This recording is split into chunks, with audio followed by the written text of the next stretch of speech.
Miami, the market's on fire. To buy, to sell, to hold, takes you higher. With Zalewski and Hernandez, you know the sound. Ya tú sabes.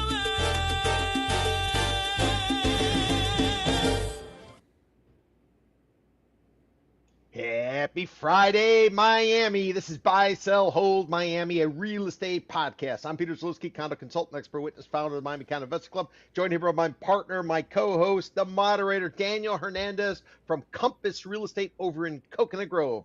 How's it going, Daniel? You ready for the World Cup? USA's playing tonight, right? Who are they playing? Somebody cool like Bosnia or I don't know. I don't follow this. Who are they playing? Paraguay. That's like Uruguay, but with a P, right? Yeah, but a little bit more. You can get a lot more Canal Street type of product there, if you will. A lot of knockoffs from Paraguay. Oh, is that true? I thought you got the real pro knockoffs. From what I understand, they all come from Turkey. Like they Turkey, got. But I think the South American version is Paraguay. No kidding. Well, maybe I'll tune into it tonight. What time's the match? 9 o'clock. 9 o'clock start. And if people don't know where to go, Fritz and Franz, our German friend, says he's leaving Coral Gables, and He's this out. is his last rodeo. He's sick of Mayor Lago of Coral Gables getting up his ass and running obstacles, and this guy's bailing after the World Cup. So they don't have any kind of admission to get in. It's free. Come on out, and he's not worried about police security. City of Coral Gables can take care of that. Huh. Well, you heard it here first. And if you're just joining us for the first time today, this is Buy, Sell, Hold Miami, episode number 56. We're well into the summer season. And if you look in the bottom left of your screen there, if you're looking on mobile, it's right there in the middle. That's the rundown. And that's a list of topics that Peter and I choose week after week. And we talk about them. So we got you here for an hour. That means we got every topic for about 7 to 10 minutes. And at the end of each topic, we're either going to buy because we agree, we sell because we disagree, or we hold because we don't know. And man, it's just fun to watch. So I want to jump right into it with you, Peter. Superman Sofer.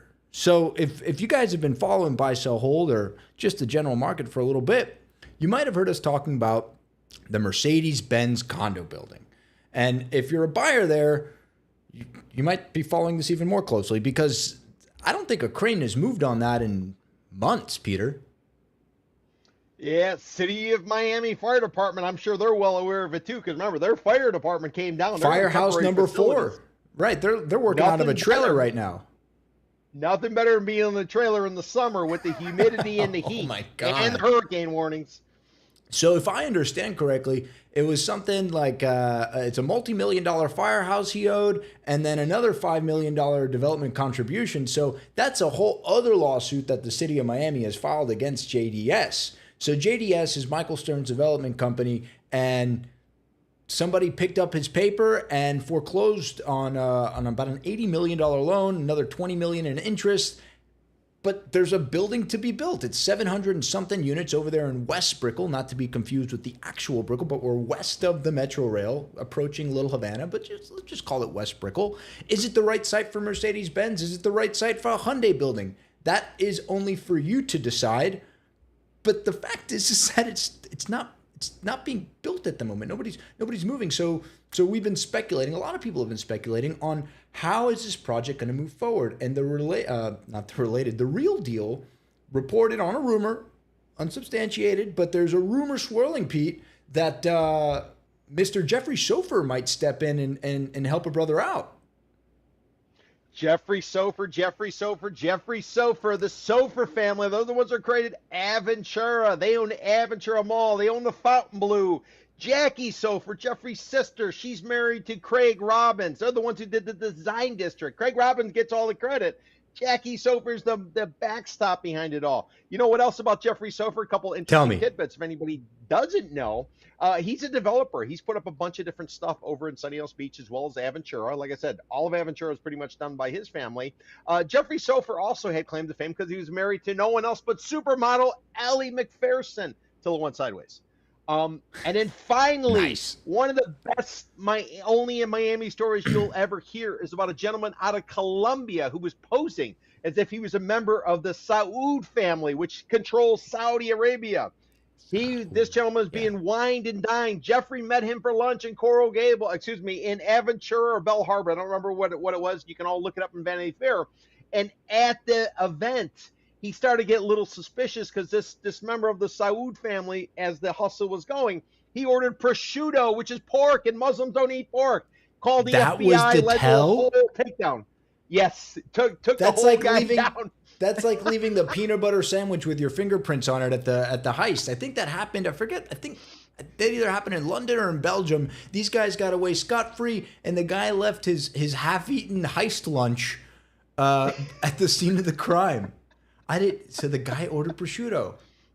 He ordered prosciutto. Yeah. By the way, if you pull up, that's not what our topic is, but if you pull up Vanity Fair, Jeffrey Sofer, and the Saud Sheikh. And the hustle, you'll see the whole story. It is a great. I don't know how they haven't made a movie out of it. This guy was hustling everybody in and around Miami area, and Sofer outed him. Jeffrey Sofer has been around for a while. He's a great developer.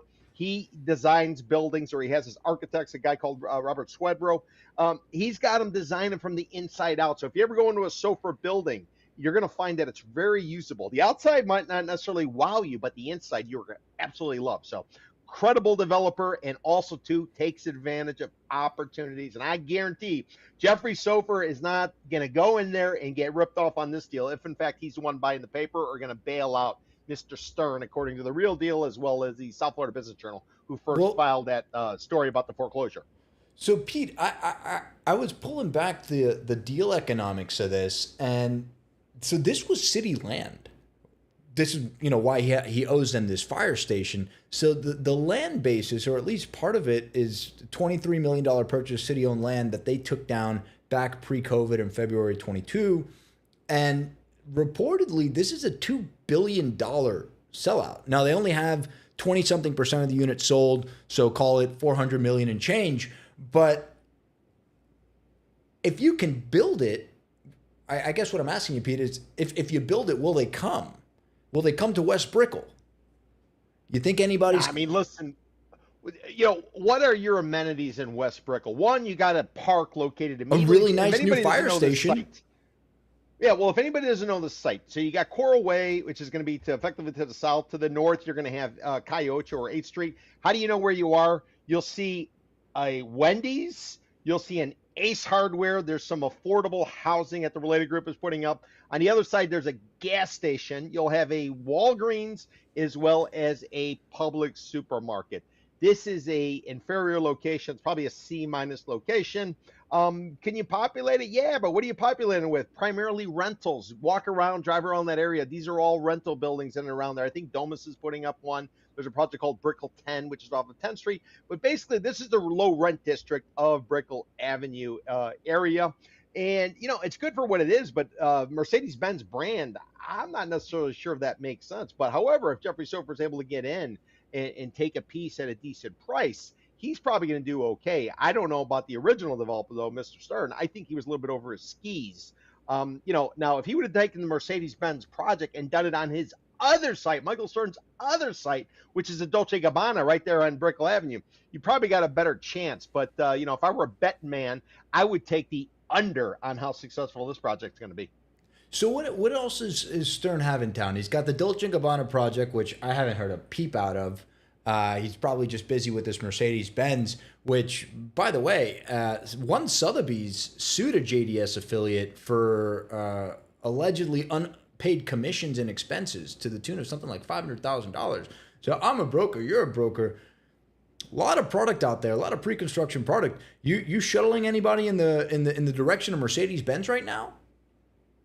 I don't know why anybody would even take a shot at it. Anytime there's litigation involved, you don't want to think worst case scenario where your deposit could end up and what you have to do to kind of get that money back. Now, I think that project's probably dead in the water simply because we're talking about it.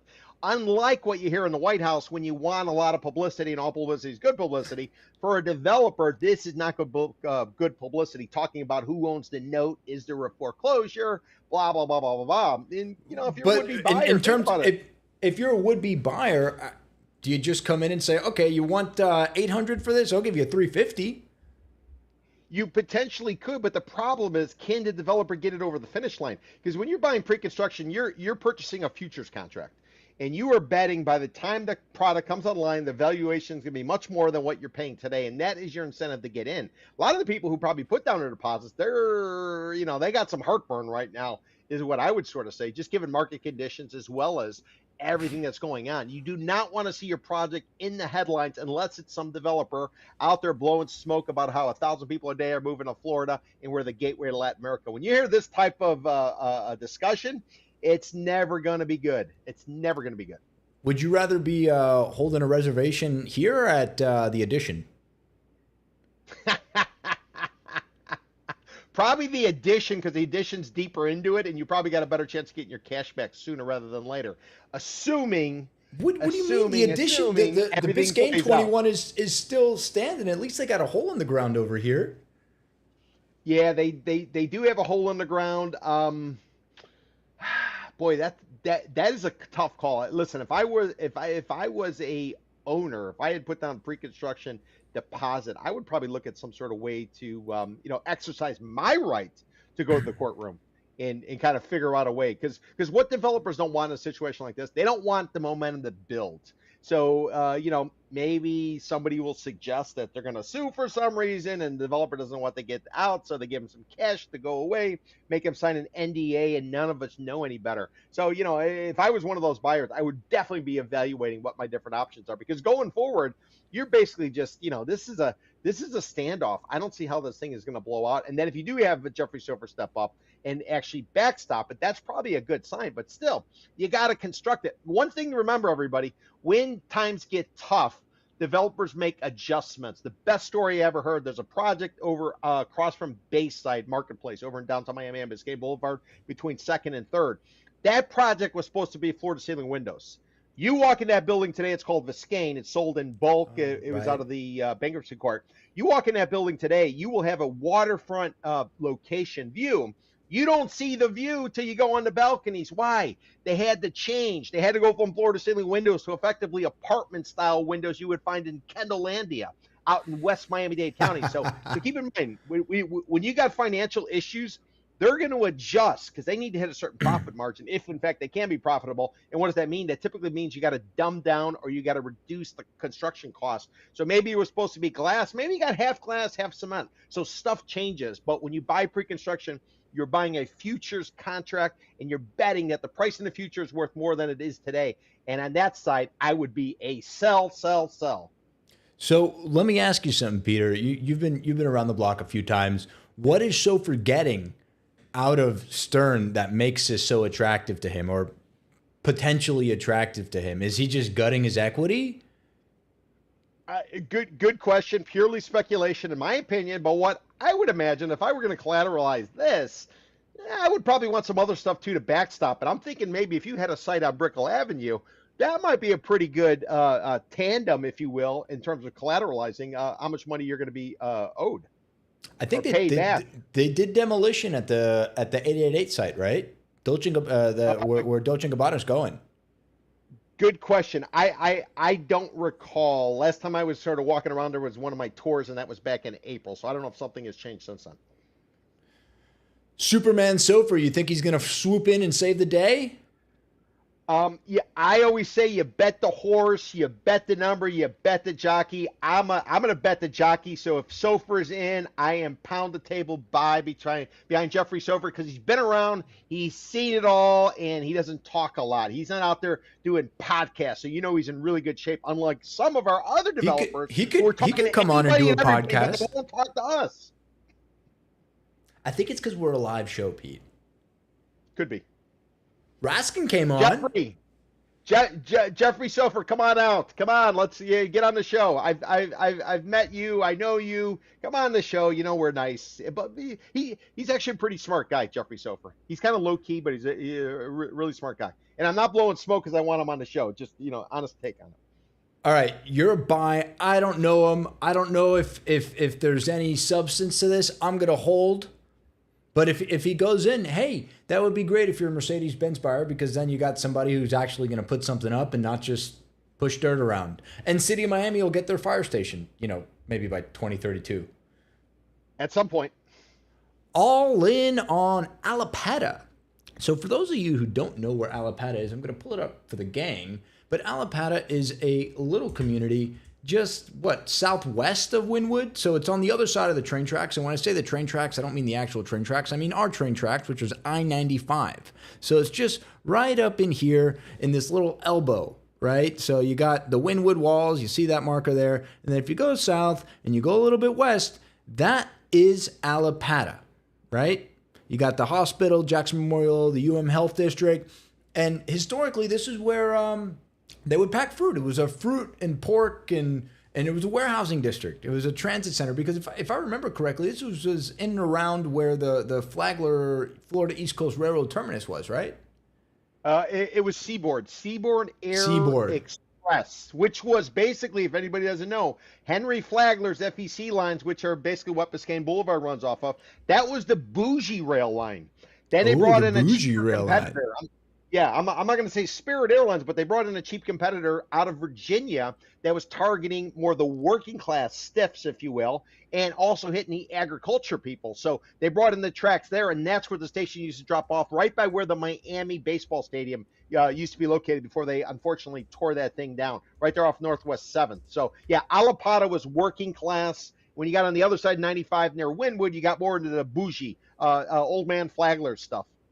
So I wanted to bring it up today because our old friend Lisette Calderon is back at it. For those of you who don't know who she is, is she like the Tony Goldman of Allapattah? Lisette's kind of interesting because the first project she did here on her own was Neil Lofts, if anybody knows that. That's between Flagler and First, right on the west side of the Miami River. She then followed suit, and she did The Wind. She was going to do 2 other towers, but then unfortunately the market went tits up, as they say in Tampa, sold off some of the properties, and ultimately it ran into some problems. Now Mr. Faina, who's making his comeback, he's trying to put up a project on that site, but the Calderons and the Guerras, they control the east side of that parcel. Yep, there you go. So right fronting the river, that's where Faina is going to do it. That at some point was Lisette Calderon's. After that, I think she went up to New York, was working on Wall Street. She had a little stint, I want to say, at the Related Group, and now she's off on her own. She's carving out a space out in that Allapattah area, which is basically in her own backyard. I think it's an area with a lot of potential. She's got the track record. She's built some stuff before, and she seems to have learned everything from the great leading up to the Great Recession. So, she's got the track record, and if she's getting involved with it, she's a local woman who understands the market. She's played with a bunch of other big people, and more importantly, has actually put shovels in the ground and been able to deliver them. Well, not always great financially, but some of that has to do with market conditions. Well, speaking of the rules of Peter Zalewski, she has put up not 1, not 2, but 3 completed apartment towers in Allapattah. She's put up 752 units. And then this latest play is part of a supposed 3-phase play to put up at least that many again. And this latest trade over here, and I pulled it up for the gang, 1000 Northeast 23rd Street, she took down from the Rubels. Peter, you're old enough. Did you used to party at Studio 54? Man, I wasn't even born at that point. I wasn't born until the 90s. So for those of you who don't know who the Rubels are, the Rubels have been integral to the Miami real estate for many, many years, but a lot of that has to do with Mr. Rubel's brother, who was partnered with Ian Schrager in Studio 54. No bullshit. So the big nightclub that kind of carved out the night scene, the nightlife scene in New York many, many decades ago, he tragically passed away in the late 80s and left his estate to his brother. And with that, they bought a bunch of art. They became patrons of the arts. And so if you've never been, I encourage any of our listeners, any of our watchers, to go over to the Rubel Collection, which is right there in Allapattah. But this particular site was a pork processing plant that they took down, and they paid, what did they pay for it, Peter? They paid, what's the deal economics on this one?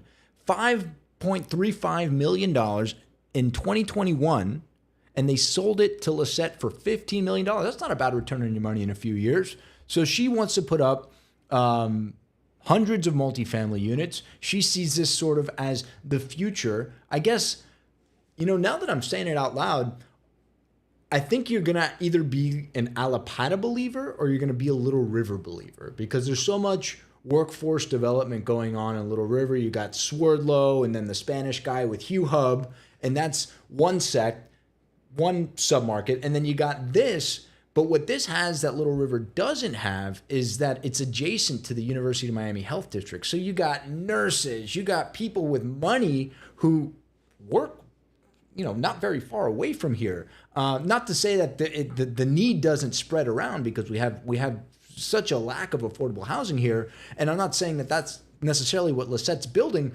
but this is a offshoot of the urban core. She sees it, she's done it. The buildings that she's built seem to have been leased out pretty much in the upper 90s of percent. So, I applaud her. She wouldn't have spent $15 million on it if she didn't think she was going to make any money. And, well, as I pointed out, she's done it before, Peter.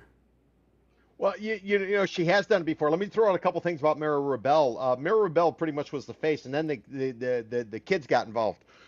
So Mara was crucial at the time. Back in the mid 90s, she came down here, and Lincoln Road was all tchotchkes. It was small little shops. Everything was knickknacks. There was nothing there. And she was able to buy what many people later became known as the Sony building. She bought that building. She renovated it. She used her relationships to bring in Sony. At the time, they had something called MTV. For any of our Gen Z viewers, MTV used to go on television, and they would play videos of songs over and over and over. And they brought in MTV Latin America, and they used to shoot Unplugged. Unplugged were sessions where they invite some people in. It was kind of a closed door thing. So all of it was going on Lincoln Road. Mira Rebel then went over to what would ultimately become Wynwood in terms of what we know today. Wynwood. She bought a site right there on 29th Avenue, just west of Miami Avenue, north of right across the street from where the O Cinema used to be located. She bought that site. I think it was a former DEA warehouse for everything they had seized. I've heard of this. So she bought that. She ends up dumping that, and they go ahead and they take the money and they put it into the Alapata area. And now, lo and behold, whatever they touch turns to gold. So good for them. In terms of Lissette and what she's going to do, Lissette, here's the thing you got to understand. You are landlocked there. It is a cluster to get in and around there. There's virtually no public transportation where you are in Alapata. Why? Because there's a lot of developments that don't allow you to go through. So you want to talk about hourglass. So we always talk about in the Midtown area of in Edgewater of Miami. It's even worse in Alapata because there are developments that do not allow you to go from one side to the other. So, for instance, 17th Avenue is a crucial road. Now, if you want to go ahead over to 7th, which is the other crucial road, you can't get straight through. There's massive. Yeah, but is that any better than Edgewater with the train tracks? Well, I would just say with Edgewater, at least you got trolleys and stuff. When you're in this area, it's primarily a walking area, and I love the area. Plaza Seafood, anyway, if you guys have not been there, if you guys know Casola's, you go in for a slice of pizza on 17th and US 1. While you're there, you're going to see a cop, you're going to see a tow truck driver, you'll see an investment banker. Plaza Seafood's the equivalent with fresh seafood right there on 17th Avenue, just south of 36. So this area is Little Santo Domingo. It is a fun, cool, funky area, but it's got real transportation constraints because you got the river running on an angle. You got these developments going on to the east. A lot of it has to go back with the seaboard when the guys brought the train dock in the 1920s, 1928 or something. So it's really kind of hemmed in. It's kind of like once you're there, it's great as long as you're walking. But if you want to drive anywhere, complete headache. So that's something Lissette's got to sort of balance and counter, because if you don't have the transportation, you don't have the ability to get in and out. Who are your end users going to be? They're not going to be paying top dollar. So that's the only thing I would point out to her. And that's how I would lean towards Little River. I think Little River is a little bit easier, even though that sounds outrageous, a little easier to get in and out personally. You're leaning towards Little River. Some of our viewers are leaning towards Little River. The noise near the hospitals are unbearable. Yeah, you got ambulance and stuff, racing through the streets. Don't forget the waste management. There's a big waste management facility right over there, a couple blocks down from the Popeyes Chicken.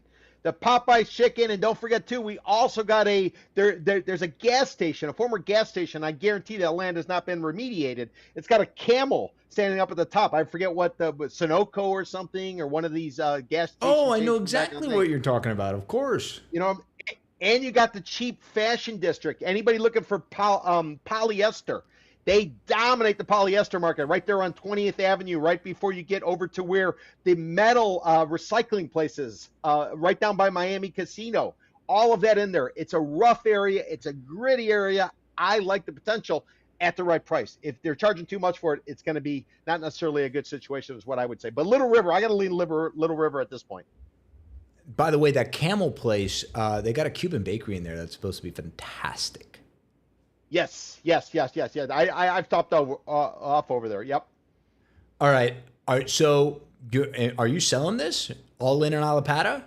I'm not saying compare. Well, I mean, we just brought up Little River, but all things considered, is this a good buy? Is she going to come out on top on this one? How many buildings did she say? Did you say she could put up on there? You said $15 million and $15 million, but I don't know if all three of them are going up on this site. It's a 3-phase project. Okay. So Lisette has done a lot. She's also had to deal with a lot. Remember, Great Recession, doing wind and doing some other projects. So, she's skilled. She understands the game. I'd have to be a hold. I'm not holding on her. I'm holding on maybe market conditions more so than her. So I'd be a buy on her. I'd be a sell on market conditions. So that gives me a hold. You're a hold. I'm holding too. Yep. I'm all yellow today. Well, moving along, we're going back to Brickell, folks, because would it be a buy, sell, hold show if we didn't talk about our boy, Ken, Billions with a capital B? He's terminating a condo building. Surprise, surprise. Peter, we've been watching the Solaris over here in Brickell for quite some time, and I'm going to show it to the gang over here. So Solaris, for anybody who doesn't know, is that once upon a time, we imploded the Mandarin. We didn't do it, but Peter and I watched them implode the Mandarin right across the bay here on Brickell Key, and that building was built in 2000. Solaris was built by our boy Harvey Hernandez. Haven't heard of him in a while. Old man Hernandez. I'm young man Hernandez. Anyway. No, but he's old man Hernandez. He's old man Hernandez. He built this in the year of our Lord 2006, and I'm not particularly religious, but I saw the Book of Mormon this week, so I'm feeling holy. And if you haven't seen it, it's quite a fantastic show. Not to get detracted, but Ken Billions has been acquiring quietly, or maybe not so quietly because we found out about it, but he was acquiring through a number of Delaware LLCs a majority of the units over there at Solaris, which is that little yellow marker right there. And you'll notice that it's right behind his waterfront site that he took down from Tiber Hollow and Company. Tiber Hollow's since passed, but this was sort of, Tiber's swan song. They sold that for $368 million. Did I get that right, Peter? It sounds ballpark right. And also, too, I should tell you, one of his partners on that was the guy who owned L.A. Dodgers. Then he got divorced. He had to sell, and he didn't know what the hell to do with the cash, so he met up with Tibor, and he threw the cash in there. That was supposed to be a 2-tower condo project at some point with Tibor, but never got built because Ken Griffin stepped up from Citadel, and he bought it years ago. And now he's putting up an office tower that he's moving good. Out. We got a reporter on the ground who actually lives across the street over there. He also happens to be a real estate attorney. Hi, Ralph. How you doing? And he's giving us updates on a weekly basis. And he says that they're moving stuff around there. I don't know if they're just pushing dirt or they're putting the crane here and they're putting the asphalt over here, but something is going on. And Ken Billions keeps on coming out and saying that I'm doubling down, I'm tripling down, I'm quintupling down on Miami. I'm all for it. But is he just throwing a bunch of money around, or are there any right-headedness to all of this, Peter? He wants to put up an apartment building, which is probably going to be a pretty high-end apartment building, knowing as much as I know how much they pay those Citadel folks. But this is his answer for there's not enough housing in Brickell. Mr. Billions. I don't know who the hell is advising you on your real estate transactions. I mean, ultimately, you end up with good locations. I don't know what you're paying, though. The amount of money you're paying for this stuff, and I know you got more money than God, but what are you doing? What are you doing? If, in fact, you want to have a hotel or you want to have a rental building, let me give you a little secret. Right down the street, a little bit down, there was a place called the Yacht Club that just traded as part of $520 million transaction based on what you're doing. There's readily available condos that are likely to get terminated all in and around there. That particular location is not that great. Granted, you got Old Man Jackson's original medical office. I think it's Jackson, yeah, located right in there between the Solaris and where you're going to put up your office tower. You also got the club. Mr. Griffin, why aren't you buying units in the club? Daily rentals. That would make a lot more sense. You could buy in there and be immediately across the street. Plus, you got a 7-Eleven at the bottom. He It would just have been a wants to. perfect situation. He just wants to own stuff. He doesn't want to turn the office tower into condo offices. He doesn't want to sell condos. He wants to be the slumlord. And maybe slumlord's a bit derogatory, but he wants to own it himself. And he can. He can lose money on it. But why doesn't he do like the billionaires do in Mumbai? Put the rental units inside of your office tower. How much office space are we going to need? I thought AI's taken over everything. We don't need employees anymore. Who the hell's going to go to the office? What are you going to do? You're going to put servers in there or something? It doesn't make any sense. Go taller, go wider, get rid of the outside and make it efficient, make it effective. I don't think Ken Griffin is making very good real estate decisions based on pricing. If in fact he were, he would be going after other stuff in and around there. Solaris, it doesn't make that much sense. How much of convenience are you really going to get by walking a little bit further? This is a cockamamie idea. It makes no sense to me. If he really wants to invest his money, Mr. Old Man Griffin, if you want to spend some money, where you ought to be looking, why you look at the Solaris? That's whatever. You should have taken a run at the 4 ambassadors. Let's really see how much juice you got. Wow. You could have gone into 4 That was like ambassadors. 1,000 units, though. It's a teardown. The whole thing is a teardown. It's going to get hit with the milestone inspection, structural integrity reserve study, in my opinion. That's what he ought to be going after. Why is he messing around with this cockamamie little Solaris? If anybody could take down the 4 ambassadors, I think it would be Ken Billions. It makes a hell of a lot more sense. Instead, he's screwing around with this. It makes there you go, right there. Take that down. What are you thinking? You don't be small-minded. If you want to burn and piss away cash, that's what you ought to be pissing away your cash on, not the Solaris. Solaris is a waste of time. You're going to get so much brain damage from trying to put that thing together. Big mistake. Big mistake. Put that another one in the loss column for his real estate acquisition, just like his first one, which were the Faena house. He bought 2 condos, $60 million, unloaded at a grand profit of sold it for 46. Bought at 60, sold for 46. According to So he lost money on it. Yeah, of course. He's lost his ass on everything.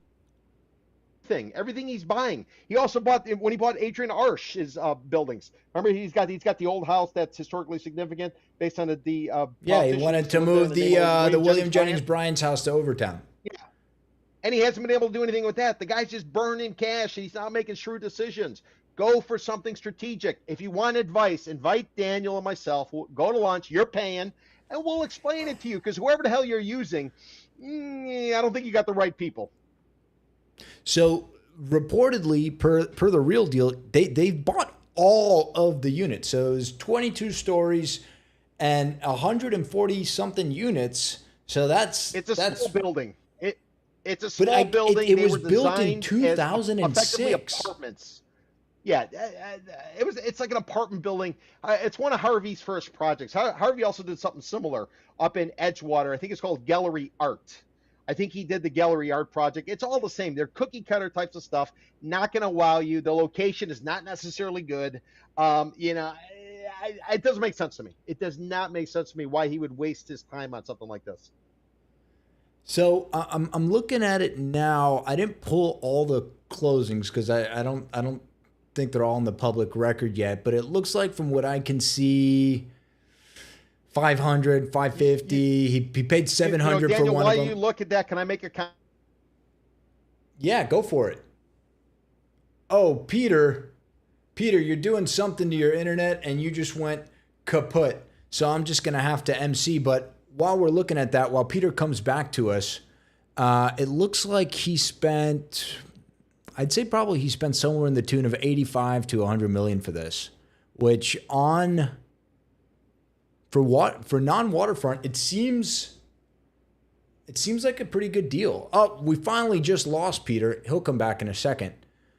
Maybe it's because Mamdani is all Mamdaniing to Griffin over here. I don't know. This is much harder to do when I'm all by myself. Right, Peter?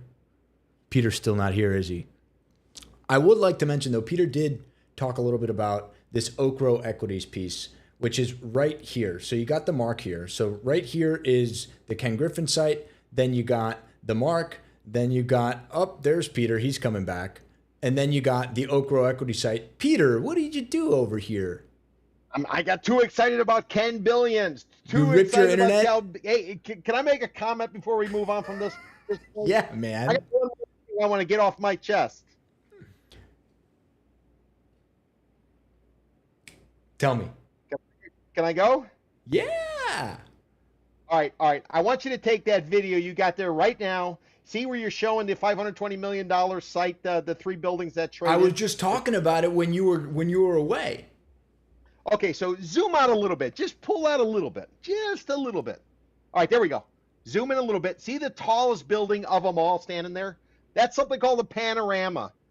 That is 80 stories, 800 units. And guess what? Rentals.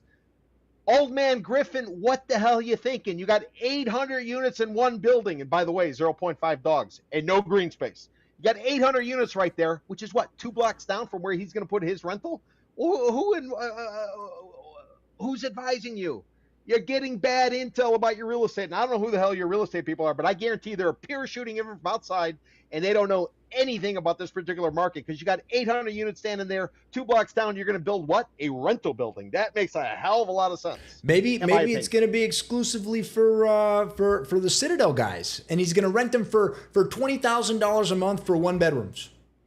You heard it here first. So he's going to make it a company town. This is going to be a company town where you basically you work for him and then yeah, you like rent from the them, and Waltons did in that little town. Yeah, just like that. Pound the table, sell. Sayonara Solaris. I gotta agree with you, and not just because I want to put a little bit more color on the board. Sell. I'd still, I myself haven't been to the Oriental market, and I'm kind of holding out so that Ken and I can experience for the first time together. Delivering. Listen, tell me. Other than real estate, I think Ken Griffin, what he says, a lot of it makes a lot of sense. I've heard him speak on different things. I'm in agreement with him, but his real estate is piss poor, in my opinion. Sell. I'm a sell too. You don't have to convince me. All right. Let's go over to downtown. So we're talking about downtown because Aria Development just delivered yet another STR building. What's an STR building? STRs are short-term rental. Some folks call it BTR, build to rent. And what is that? That's a condo building that has 0 rental restrictions, guys. That is a hotel that they sell as condos so that you can Airbnb it and be an entrepreneur. Is it a good idea? No. Would I advise anybody to buy one of these? No. Are developers building a hell lot of them? Yeah. And they're all downtown. They're all in the Central Business District. Aria Development just delivered on 501, and that's in addition to we got the 11, we got the 11 West, we got the Crosby, we got the Mosby, the Fosby, and the Woosby. There's 10,000 of these things going up in this small Central Business District here, and they all do the same thing. Guys, this is not an investment, and if any developer finds out where I live, please, God help me, but what's going on here? Peter, they're delivering these. Is anybody closing on these things? Well, the original buyers are closing, but then they're looking to resell. You want another example? Harvey Hernandez is Nativo. The Nativo's over there. The Gale and the Nativo, and the Gale's related to Russell Gelbert, it's kid. So you got the Gale, you got the Nativo, they put them together, and everybody's selling. Take a look at that project. Last time I looked, it was like 25% of the market is for sale. So there's a hell of a lot of project. Remember, that area, about 10,000 units, 5,000 additional units coming in that area, and they're all doing, just like you said, Daniel, they're all short-term rentals. They sound great on paper. At the end of the day, they can be a little bit complicated, especially in a market which is oversaturated, as well as what is going on with tourism. Remember, international traffic through Miami International Airport was down only the 4th time this century in 2025. So you got a lot of headwinds right now to be in that space. However, if you're a buyer, might be time to start taking a look. But whatever the asking price is, take 40% off, and then you start to negotiate. But that's not even just these STR buildings, Peter. I mean, just your regular run-of-the-mill condo buildings. I was doing a look around for Reach and Rise earlier this week, and they have so much inventory. And I think Reach and Rise, great product. You're in Brickell City Center. You can take your elevator down. You got the amenities. You're in the middle of everything. The units were done very well. Swire built it. They're a great builder. They're building the Mandarin over there in Brickell Key. Peter would say supposedly, but they built this, and if they're a good project, a great project, one might say, and they're having trouble, it's a 10-year-old building, so not terribly old, 2016, and they're littered with inventory. What is downtown going to look like in 12 to 18 months? We already got what'd you call it at last time? 24 months of inventory in here? Yes, 24. And don't forget, we also had the Yotel pad, and we got your boy, Adam Newman. Adam Newman's doing some of that stuff as well in his Flow House project. 75% sold. 75%, there you go. And what percentage we're going to corporate owners? That's super majority. Yeah, that's a lot. I think, was Yotel the same? Was Yotel Aria development as well? Ooh, that part I don't know. It's the one that's hemmed in right behind the Biscayne and the Metro Mover tracks. And don't forget, too, you got your boys over at PMG, the Club 11 boys. They put up a project called X. It was going to be called Vice, and they called it X. You know what that is? That's short-term rentals. Although I don't know if they condoize it or not, but it's short-term rentals, where it's almost like co-living, or they'll run out of room. You get a bunch of people who don't know each other, can each rent out rooms, and then they share like the common area. It's almost like a youth hostel. So this is interesting. Somebody told me this the other day. We were talking about Fannie Mae, Freddie Mac, and the new full and limited, well, previously known as limited review. Now, well, I guess it's still known as limited review, but that's out the door, and now they got to do the full review. But they were talking about getting these conventional loans and whether or not your building was going to be warrantable, which means it was going to be able to be financed by a Fannie Mae or Freddie Mac loan. And there is a square footage requirement to get that warrantable status. And I'm not going to poke the bear, but we've talked about this building in the past. And there's a building that's been delivered recently that on the marketing materials, it said 1 square footage. And then when it delivered, it said another square footage. So I put a 50% deposit down for my pre-construction. And now when I go to finance the other 50%, guess what, Peter? The lender's saying it doesn't meet the requirements for warrantable status, and I can't finance it. So now Daniel Reservation needs to take a hard money loan to close on this unit. And guys, if you're not tracking this, a hard money loan is going to run you what? 8.5%, 9%, 10%, depending on where you're from, what your credit looks like.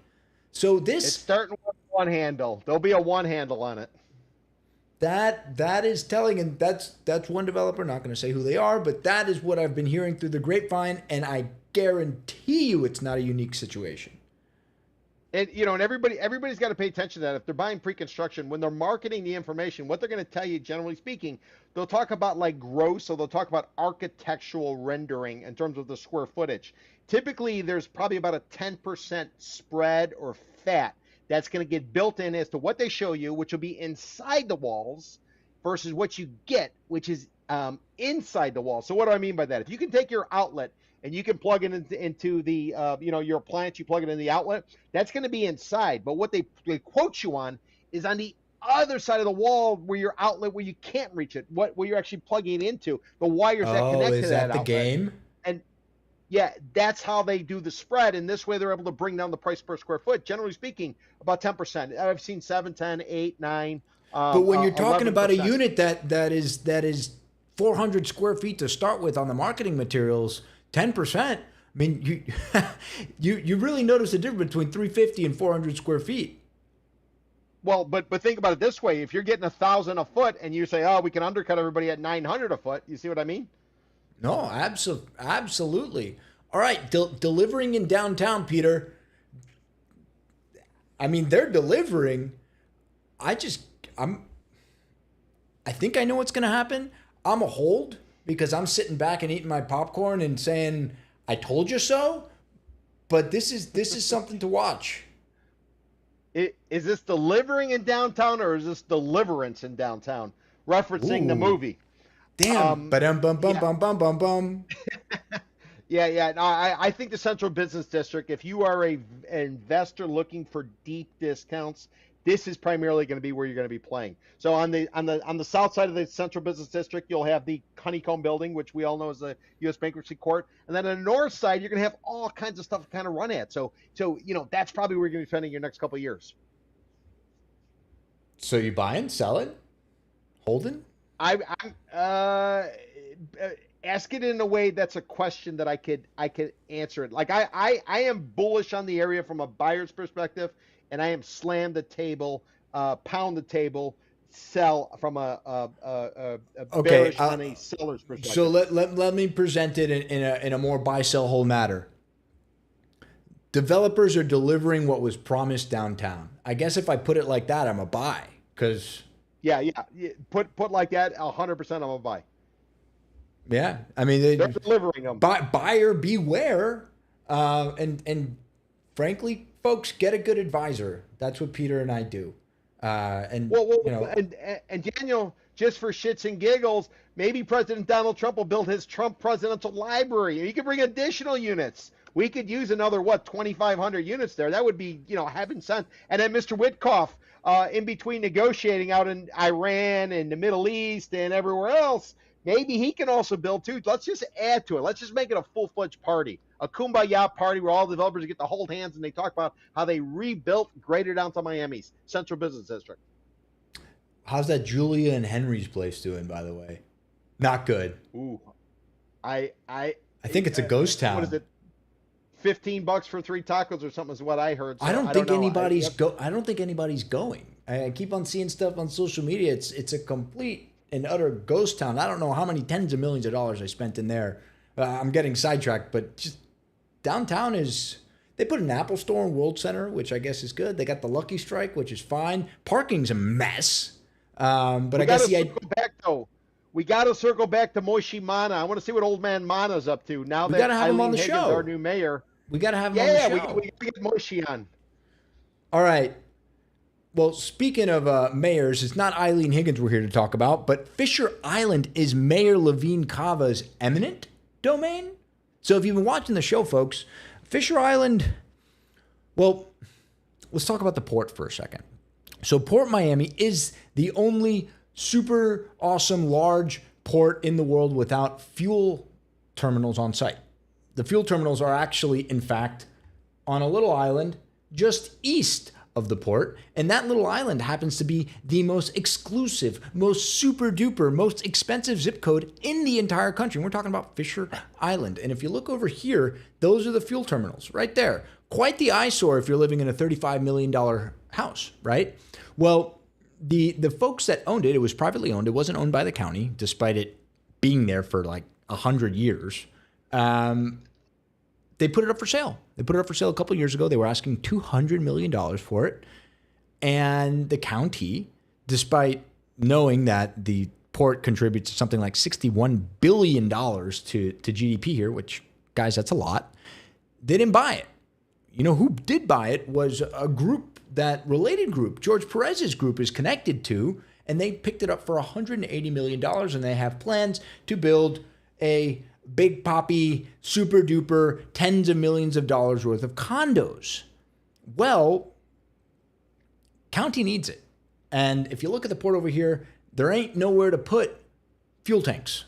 So that is a problem. And a few weeks ago, this really came out of the weeds because I guess somebody at the Wall Street Journal watches buy, sell, hold, and said, well,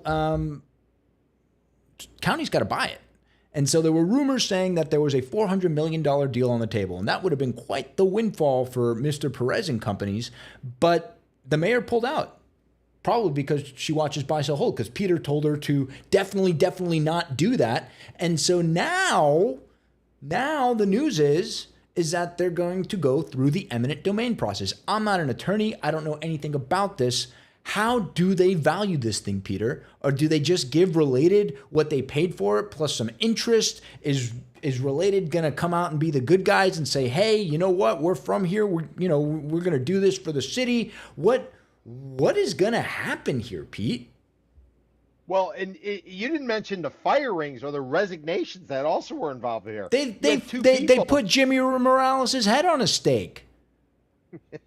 Old man Morales took the hit for this one, as well as I think the port director. But didn't the port director also get jammed up as It well? was two people. I'm not familiar with her. What's her name? Tell the gang. Roberto Perez. No. Heidi Webb. The port director, Heidi Webb. So these two folks resigned and disgraced, which is unfortunate. I don't know Heidi, but Jimmy Morales is a smart guy. I think he went to Harvard. I mean, talk about a public servant. How did they not buy this? I'm glad they didn't. I think the county's on the right side. No, trade. not buy it from Related for $400 million. How did they not buy it 40 years ago for tens of millions?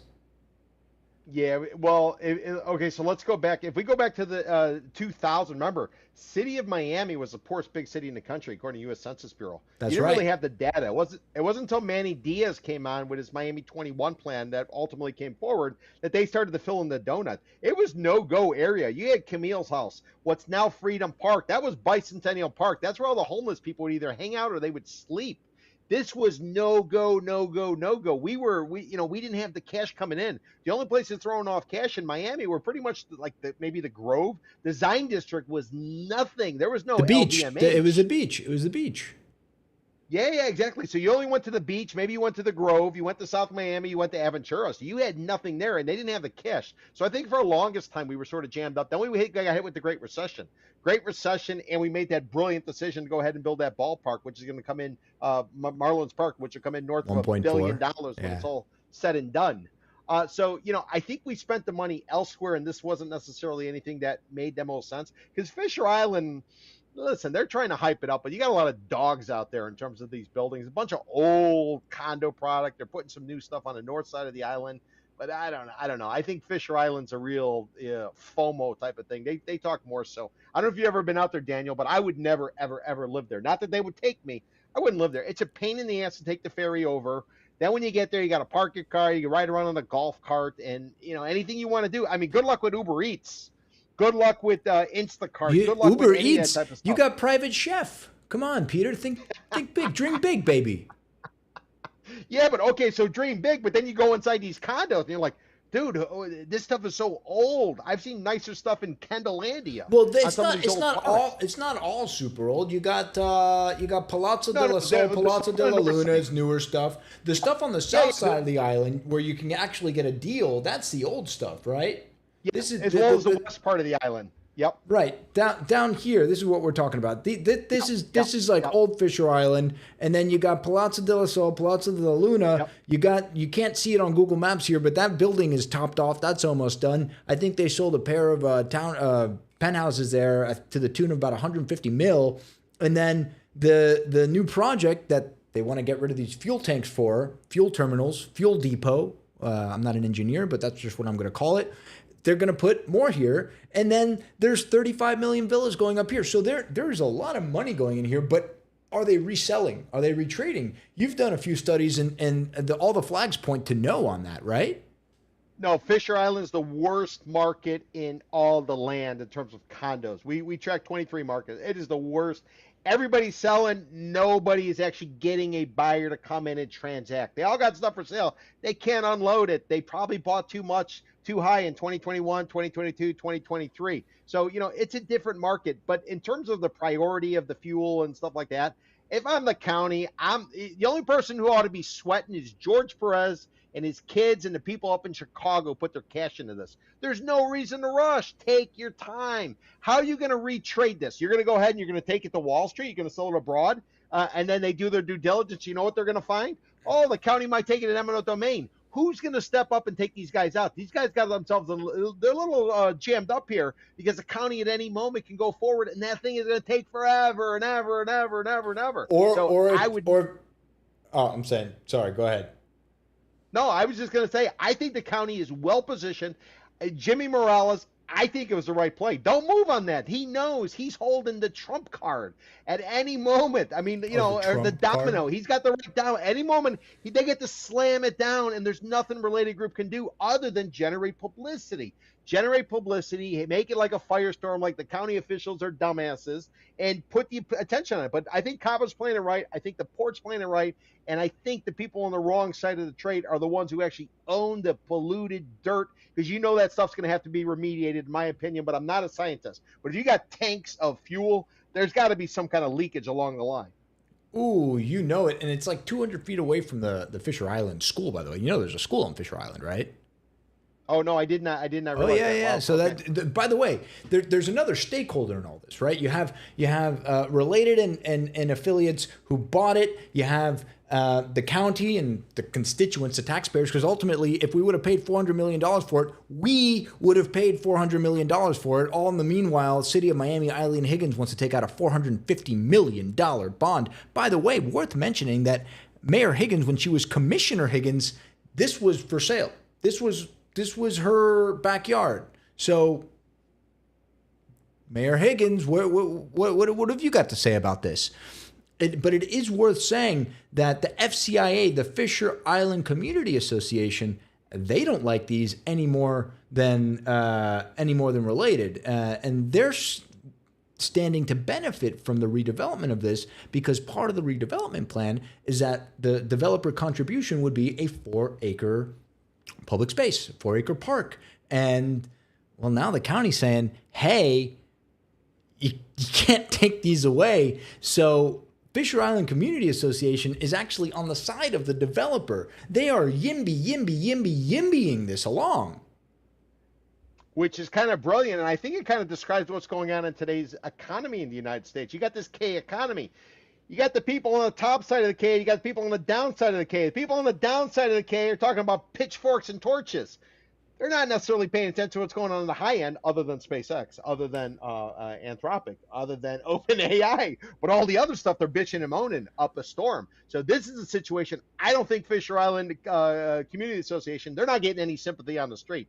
And kudos to Mayor Cava, and kudos to everybody who basically jammed them up on this situation. They're going to get it at the right price, drag it out. No developer wants to sit on dirt for a long time without being able to do anything. They're in a perfect spot. Do not rush. Do not chase the deal. Make them come to you, and ultimately you're going to get the price you want, or you'll figure out a JV. Why don't they do a trade? Do a trade. Trade the dirt for something. Listen to this. We got a viewer who just goes, Rico, move Coast Guard to Marine Stadium. Put the tanks where the Coast Guard is. Perfect. Do it. Love it. I don't think that. Why don't they just dredge? Put up some dredge. Connect like Fisher Island to Virginia Key. Put it on over there. Oh yeah, that's exactly what they want to do. They want to build a bridge to Fisher Island so everybody can go party over there. Yeah, but listen, though, for the record, if anybody's ever been to Virginia Key, this was the historic Black Beach. During segregation, Miami-Dade County carved out a space where African Americans can go and actually go on the beach. They were prohibited from doing so, at least from everything I've read. So Virginia Beach, where you have the water treatment center, that's when you had Jimbo. The guy used to have his bar there because of the handshake with Stephen Clark, all that. So Virginia Key, if you've ever been there, it stinks. It can really smell. Yeah, because there's shit in the water.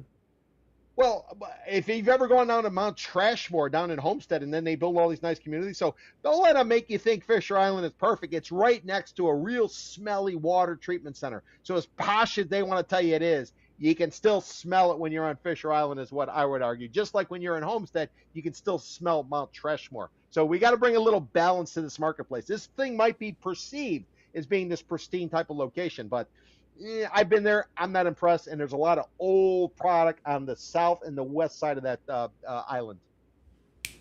Fisher Island is Mayor Levine Cava's eminent domain. Buy, sell, hold, Pete.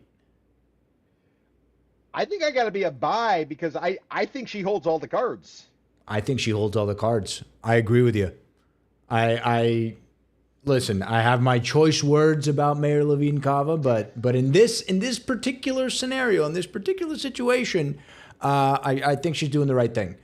Do I think she should have done something about it the day she got elected? Maybe she didn't know about it. But this has been sitting here for decades. And the economic engine, aside from condos, of this county is that Dodge Island, Port Miami. So to let this even be a question, the fact that we are even talking about this right now is absurd, Peter.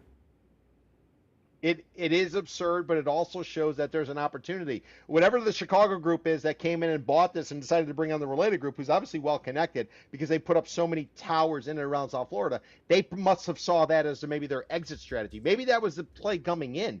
They knew that the county would have to step up. They could build up the the resentment, the pushback from the local community, and maybe they could ride out into the sunset with a nice little return. However, I don't think it's playing out that way. I don't think they anticipated that some people might say, listen, let's hold back and let's hold the guillotine over the head of the developer. At any moment, if you try to do anything, we're going to go forward with eminent domain. There's no way to stop it because this is for the public's good.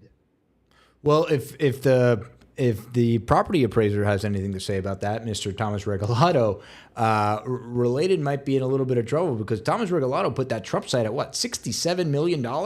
What'd you have it at, Peter? 368. What did it eventually trade for, Peter? I think it was $10. I'm a buy. Peter's a buy. Guys, thanks for joining us today. It is June the 12th, 2026. We will see you guys next Friday, as we will every Friday for the rest of all of eternity, live on YouTube, Substack, Instagram. Pete, we are everywhere. Thank you all for coming. We'll see you all next week.